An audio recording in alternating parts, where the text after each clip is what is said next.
Welcome to Tranquil Story Time. Please take a moment to relax, tuck yourself into bed, or get comfortable on your favorite chair.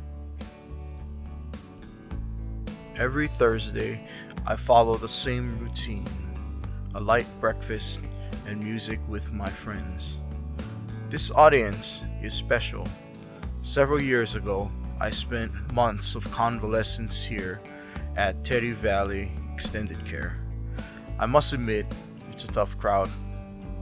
I wag my head in disgust. My hour is nearing an end, but that damn cowboy, Donald Fry, just can't wait for me to wrap up my set. He's one of those strong, silent types. Without acknowledgement, he has the gall to set up his rig while I'm still on stage.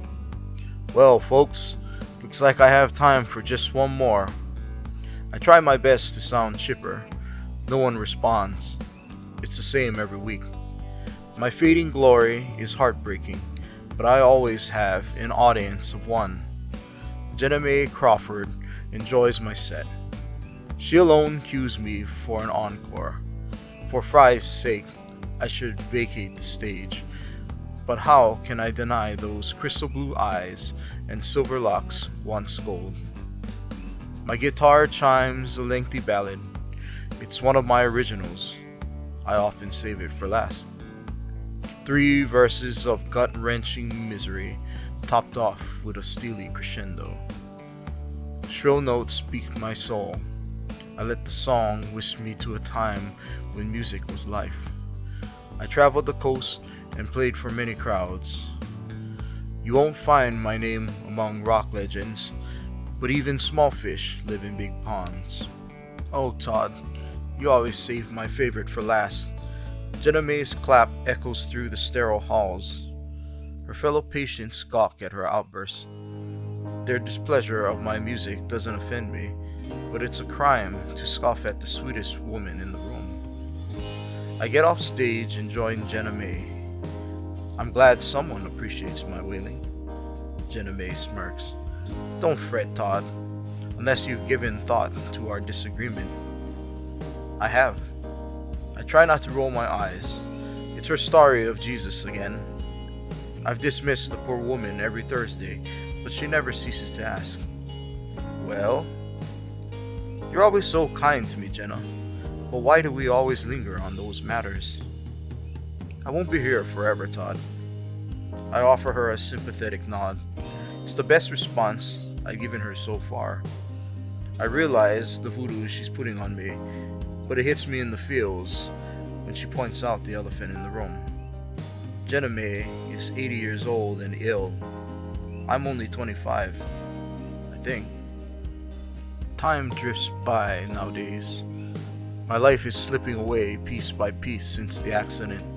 First, my Westphalia, my home and tour bus, is long gone.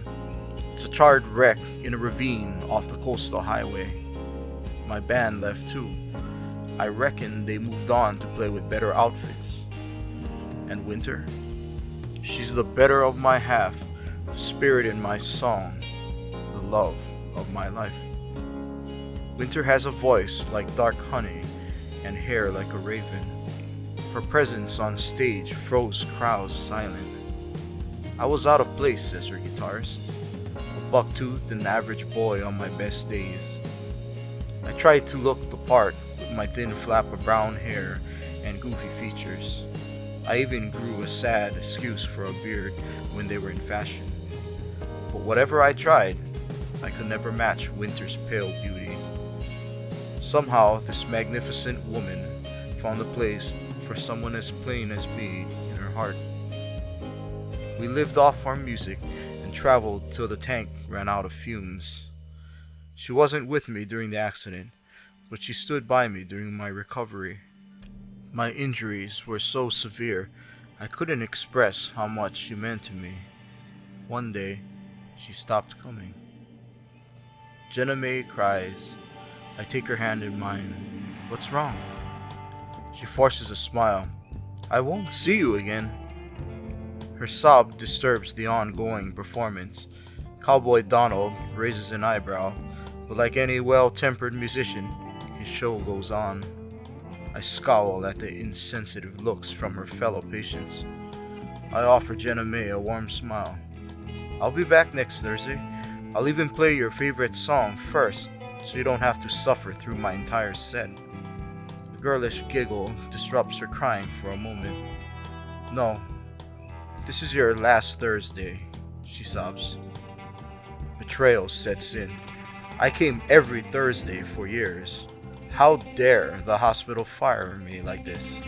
I don't even get paid. I turn to Jenna. What does this have to do with your story about Jesus anyway? Jenna May nods solemnly. She places skeletal fingers over mine. Her hands are soft despite their jagged appearance. I only wish you will see the truth before it's too late. An alarm chimes from down the hall. Nurses whiz by. Tell me about it next week. I'll visit, even if the hospital doesn't like my music. No, Todd, it's not your music. I won't see you again. My thoughts turn grim. Is she dying? Is she planning to harm herself? Nurse! I shout, but no one comes. Todd, this is your last chance. Jenna May cranes her neck towards the atrium. I trace her gaze. A raven-haired beauty awaits. She beckons from the light. It's winter, as I always remembered her. But now she radiates warmth. Decades of frozen recollection thaws for the first time. Memories of winter reading scripture from a Bible. Jenna May holding her hand as they prayed for my recovery. I never will.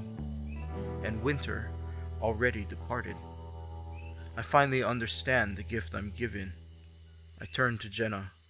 Thank you for showing me the truth. I squeeze her hand and leave my guitar behind.